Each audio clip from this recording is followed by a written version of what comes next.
So my name is PJ Fitzsimons. I'm a farmer from Enniskeane, County Monaghan, and I unfortunately lost my father in a farm accident there about 4 years ago. We started up this business, and my father said, well look, we're going to probably need more sheds to do what you're doing, and I said, right, okay. So, and one come up second hand local enough. He made a deal with the man, and we went to take down the shed one day. There was a team of us there, there was about four or five of us there, and he kept saying about the sheets of perspex that was in the roof and how dangerous they were, and you know, we really need to watch out for them. So we marked them with timbers, and after a few hours, the father was climbing up the ladder, and he was going up onto the roof, and I followed him up shortly after that. I was half as up the ladder, and I heard a cracking, and I knew exactly what had happened. I come back down the ladder and down to the end of the shed where he was lying there, face down, and he still had this grinder in his hand. Like that's the grinder I kept. It's the last tool he ever used. I rolled him over and I started giving him CPR. So I rang 999, and I'd say in about 20 minutes, half an hour, the paramedics landed.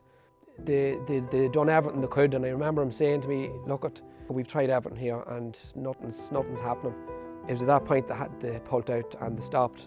So the paramedic, he was then leaving, and he shook my hand and he said, I'm sorry for what happened, but you done everything right here. And I'll never forget it. He turned around and he said, your father was a very hard-working man. I looked at him and he said, just look at the hands. He said that the hands tell a story themselves. You know, it just really shows, you know, like how hard-working he was and how dedicated he was. He was a great man. Like he'd always, you know, always keep the show on the road and keep things going and diversify into different things. And he tried a lot of things over his life, and they all kind of did work out well for him and fell into place. Like I suppose the farming, you know, it kind of ended up that farming killed my father, but I really think that farming helped save me.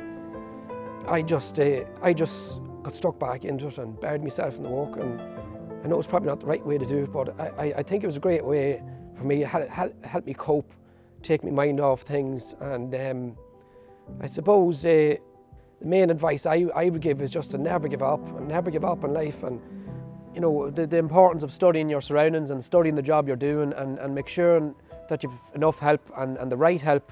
Get trained professionals in to do the job for you. You know, get machines in to do the job as much as possible. And just to take your time and allow yourself time to do these jobs